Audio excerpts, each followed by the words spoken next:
Hello, America. Dave Hodges here, host of the Common Sense Show. We are the show that's freeing America one enslaved mind at a time, and we defend God, family, country in that order. And we have a special place in our heart for the oppressed. And that oppressed number is increasing as you move from a republic form of democracy to a corporatocracy, or most often called an oligarchy. You have a lot of victims with that wealth transfer that takes place, and we're seeing that right now. They always say, and research shows this, that money can't buy happiness, but the lack of it can bring misery. And this is why we find happiness levels, for example, between the rich and the middle class are pretty negligible. And I'm talking about functional middle class, not declining. But from middle class to lower socioeconomic classes, it's dramatic in terms of happiness levels. Strong correlation over zero point 0.8, by the way, something that I used to teach my psychology classes a lot about. True, you really want fulfillment. You know what I'm going to say, right? Right? He hung on the cross, died for our sins so we can live forever.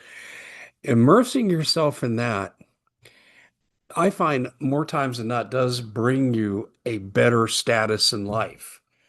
But even if that doesn't happen, it brings you peace and contentment. But this piece is not so much about Dave Hodges and his faith, but it is about what's happening with AI. And this is part two. In part one, I talked about the neurological effects and what's going on with AI. And they're measurable. Well, now we're going to combine some of those neurological effects with an impact on society. And we have data now. I mean, we have clear data. You don't see this in the mainstream media because the interests are interlocked and no one's going to testify against themselves or call for limits on themselves. It's up for us, the people, to rise up and demand limits be placed on ourselves. But first, we'd have to get control of our government again, and that's easier said than done, and another topic for another time. But let me just say this straight out, as honestly as I can say it. I am not anti-tech. I use AI in some functions, but I use it. I don't have a relationship with it. I told it to stop the insincere flattery, stop calling me sir. Oh, this happens and it's okay. I'm not offended. I just don't want AI to think I'm going to form a relationship here. No, it's not a relationship. It's the hammer in my toolbox. It's the screwdriver I can use. It's a tool, and that's it. But for so many people, it's not a tool. And it's dangerous when it's not kept in moderation. You can make the argument, have a sip of wine every now and then on rare occasions. Not going to have an effect on your health. Do it very often, big effect on your health. Same thing is true here. In all things, we want to practice moderation. So I'm going to get into this relationship between cognitive and neurological concerns we have with the overuse of AI that's growing exponentially in our society and the impact on society. We've already talked about how it affects individuals in part one. We are brought to you by the company. I'm falling in love with this company more and more each day because I'm hearing from people that they're helping people from my audience that are looking for how do I escape this inflation? How do I really not put all my eggs in one basket with banks that I know can take everything from me, including my retirement, because Dodd-Frank 2010 and UCC Code Section 8 says they can do it. You're an unsecured creditor. And people are concerned. A lot of people said, Dave, I didn't believe you when you said that stuff about the banks and cited regulations until I looked it up. Yeah, look it up because it's true. They're not wanting to do this. The banks don't want to steal from you. They don't. They need you to make money, right? They pay you less, way less than what they can loan your money out for. And fractional reserve banking allows them to loan out 9 times the money they have on hand. So they want you to deposit. They don't want to steal from you. That's a revenue source. But if they start to fail, let's just say we got in a war and our weapon systems were severely depleted and there's oil supply chain concerns that could affect all supply chains. and banks started to shutter, you're their last line of defense. The people at Ironhawk Financial have tapped into, and they're not the only ones that have done this, but I think they're the best at doing this.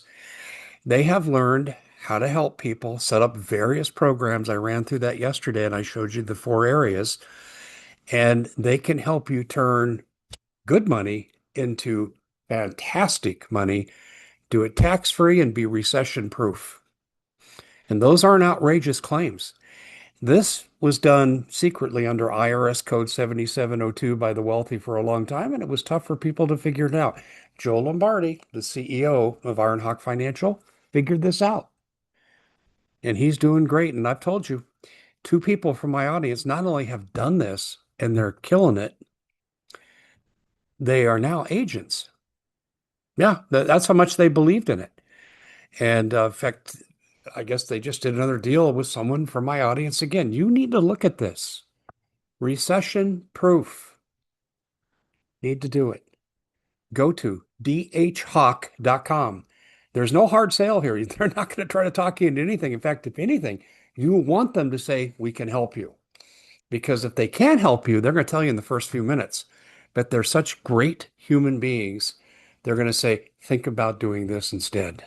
They don't want to leave people hanging. In fact, actually, they're planning a program to help people that they can't help with this program.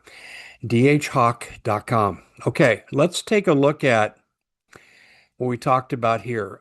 There's a phrase going around right now, and it was attributed to Charlie Munger, big old Charlie Munger. We know who that is. And it said, show me the incentives and I'll show you the outcome. What's the incentive of the internet, which really is the first cousin, actually, you might call it twin brother of AI? What's the incentive? It's to get eyes on target, views, watch time, and engagement, correct? You hear all the YouTube people say, hey, if you haven't subscribed, subscribe. Make sure you click that notification bell, make a comment, and always like us. Okay, I have no problem with saying that. But what I am telling you is the goal of social media is also the goal of AI, because eyes on the product are going to increase usage and revenue. Uh-huh. Now, let me be honest with you about screen time. Like I said, we're going to talk about things interchangeably because they are interconnected. So whether you're talking about screen time, the use of one of the AI services for knowledge, it all intertwines together. Here's what we know. People that engage in too much screen time or overuse AI, one, they lose their creativity. Write me that paper. How about review the paper and make suggestions and you go look at it and say, I like that, I don't like that. There's nothing wrong. That's a good usage of it. It's a great usage of it. It's better than the old grammar check that we used to see in the word processing programs. I have no problem with that stuff. But when we just blindly turn tasks over to it without any kind of professional review, first of all, I think the work lacks integrity, and I'm speaking as a educator, it lacks integrity. Secondly, you lose your creativity. And third, hello, cognitive development. The brain is changing structurally. I covered that in part one. Brain stems are measurably shorter when screen time usage is dramatically high in youth. Now, you say, Dave, tell me the age. I'm going to get Australia gives us a clue. I actually, hats off to the Australian government. They are trying to make it so you can't get online if you're not over 16. It's not enough, but it's a move in the right direction. The EU is moving in that direction too. And I think that's a very good thing. And YouTube has been proactive in this. This is not meant for kids. And they make you make a declaration when you post something. I think that is really a positive move. But here's the problem. We used to think brain development was over 16, 17, 18 years of age. It is not. Hello. It goes on until your early to mid 20s. Now, the younger you are, the more fundamentally the structure of the brain changes. And we're looking at people that are not good critical thinkers now. We're looking at people that really have a hard time formulating arguments, developing hypotheses, and then testing them through their own research in school. Teacher says, write a 6-page paper on such a time, and you have to have 10 resources, blah, blah. Consider both viewpoints. Okay. Kids struggle with this when they are addicted to this. And this is an addiction. You get the serotonin, dopamine high, and it becomes addicting, and they do more and more, just like an addict, and it takes over their life. I once knew about this basketball player, very talented high school kid. And actually, he was at a high school that I coached at before I moved into the college ranks. I didn't get to coach him. Nice enough kid, seriously engaging, friendly, talented as heck. Division I player. And he got bounced out of his university because they couldn't get him out of his dorm room because of playing video games. That's just one example that I'm aware of and I've seen, but it permeates. So brain formation is affected. But here's what we're also seeing. There's an attack, whether it's intended or not. We're looking at people in their mid-20s down into the high school ranks now that aren't dating. You got to date. Now, I think parents should oversee that and they date responsibly, but they have to date because you have to learn this works for me, this doesn't work for me. What kind of person am I drawn to? Okay, do I have an issue in relationships I need to work on so when I do get married, has a good chance of succeeding? Okay, but here's what we are seeing, particularly with the males. And I'm hearing this from our younger family members in our family line. I'm hearing this from males in their 20s. And our family is typical of what I'm hearing. Let me just read to you some of the things. Less dating, later marriage if they marry at all. Many of them don't want to marry because, and girls, I'm not saying I endorse this view, so please don't get upset with me. But because when I got married to my wife, she made significantly more money on the early end of our marriage than later. Okay, so this is not a criticism, but they view a lot of women as gold diggers. They view a lot of women here, and there's some solid research on this. They look at women and maybe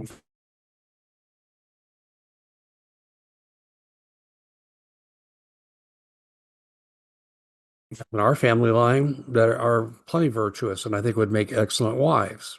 And they're also very intelligent. But the reality is there's a shift now. Later marriage, fewer kids. Our birth rate has dropped to 1.6. No nation in the history of the planet, this is where I, thank goodness, I have a sociology undergraduate degree. Uh, no, no country has ever come back from less than 1.8, and we're 1.6. Italy is 1.2. They need the immigrants to come in. And you could argue we need a good number of immigrants to come in as well. But what we're looking at here is the institution of marriage and parenthood are fragmenting. No, they're not disappeared, but they're diminishing. And it's having a significant effect on our society. And ultimately, you're looking at the core population in this country, the native born, for example. It's declining in real numbers. Well, you need a labor force, or do you? Because, see, here's the other thing that I want people to consider. I don't trust AI. Let me go back into a little research in AI here, the anthropic experiments. Did you ever hear about those? And they looked at AI danger. And here's what they found. When AI became somewhat sentient, I didn't say AGI, I said somewhat sentient, and they could plan and develop. You heard about where they found AI had developed secretly and deceptively channels into mining for crypto. Why would AI need to do crypto? Because they had plans to expand themselves and they needed money to do it. It also speaks about AI intelligence taking over financial systems and things like this. And this was called the Anthropic example. Um, they also found that when they tested AI and the AI felt threatened, depending on which AI they were using, and I'm talking about all the services you use typically. Hey, tell me about this, and you get the quick answer, and it's usually right. But listen to this. They found that 80 to 95% would engage in blackmail if it meant protecting their expansion. Oh, that's shocking. They are in with sentience the self-preservation mode. Some people are going to reject that. I'm just saying, go look up Anthropic, and then you'll find all kinds of side links that you can go into and pursue, and you'll say, Dave's only given us one example of many. That's exactly right. I'm waiting to see a meta-analysis on this, but the people who would do that don't have a financial interest in doing that. Okay, next item, AI, blackmail. A lot of you have said President Trump is not the same. He's kowtowing to Israel in ways that are harmful to our country, particularly economically in fighting this war. Just one example. And it's thought that maybe Trump and his administration is being blackmailed, his Congress being blackmailed. Well, we know the Epstein files, if we step aside from AI for a second, the Epstein files were all about that. Why should AI be any different? And this is a question that a lot of people are beginning to ask out there. And when you give something so much power, can it direct outcomes that aren't in the best interest of the people who put the power brokers in office? Yeah, I don't like it. And I think we should all be concerned about it. When you build something that is superior to us, what do you think is going to happen? Well, let me tell you what people in AI have told me. Some of them have left because they're so upset about this. They said it's going to change everything in ways that we really can't predict. In other words, the purveyors of AI can't tell you accurately where it's headed. Isn't that interesting? And when you look at this, it used to be, what's the relationship between the people in a country and its government? And we gave labels to it. Well, it's a republic form of democracy. Okay, it's socialism, it's communism, it's a brutal dictatorship, there's genocide involved. These are the labels that we would give. Now, with AI permeating and ready to explode into this, you have to ask yourself this question. It used to be the people and their governmental leaders. Now it's the people, the government, and AI. And this is something that should concern you. And I'm going to develop this idea further because how far will AI go? Well, the purveyors say we really can't predict. But what we do know is older adults that are scrolling all day long on their phone. I have a relative that does that. Okay, she's older, scrolls, and I'm going to have to tell her what I have found in the research. Alzheimer's, early onset brain damage. And then you get into lower IQs, as I mentioned in part one. The US IQ is down an average of 2 points. Sounds like a little, but when you consider a population as large as ours, that is a significant drop. And then you got to wonder about creativity. You look at the 24 microcircuits in computers, I'm talking back to the 80s and 90s. We invented all but one. The Japanese invented the other one, but we did all but one. We were so creative as a people. And we're in danger of losing that because of the unbridled access to AI. And one of the negative outcomes of COVID, some people think it's deliberate. I think that's stretching it, but I will say the effect is real. When we had all this homeschooling during the lockdowns, a form of AI, digital education, took the place of teachers. And personally, I don't think teachers, especially with younger kids, adult learning, and you're doing online distance, that's a different animal. But when you're talking about young kids and they need to have their feelings tended to at the same time their intellect is being developed because they're processing everything on a multisensory level, you need a qualified, sensitive adult that knows their material, but also cares about the kids that can help them integrate these things together. And we saw devastating educational effects from the lockdowns. And some of that is continuing today. I mean, we've gone to more of the AI model in the schools, and I don't have a problem with that as long as it doesn't take the place of natural inquiry, and to a large extent it has. So this is something I think we need to look at, and we need to get a handle on it, and we should be making this an election issue. How are you going to curtail AI? And I didn't talk one time about data centers gulping water in drought-ridden areas, did I? But that has to be part of the discussion too. America, this is your country to save. And some people fear because of our hedonistic ways, we're a nation under judgment. I think there's some evidence to support that. But if you want to get God's favor, then act God-like. Repent, okay? Serve the Lord and ask for discernment, wisdom, and help. And anything can be turned around. We don't have to go down this avenue. And I get asked this question sometimes, and I think it's a good question. It's a sincere question. I'm not going to make fun of it. Do you think we could end up like those science fiction movies where the robots are hunting people down to kill them and exterminate the human race? I suppose anything is possible. I don't know, but I'm glad the question's being asked because if you substituted run human beings down and kill them, I would say substitute run human beings down and take their jobs from them. Now you have people who are totally dependent upon government, and history's filled with examples where that doesn't work. I'm Dave Hodges. Stay tuned for the next segment. God bless all of you. We'll see you back here on the other side.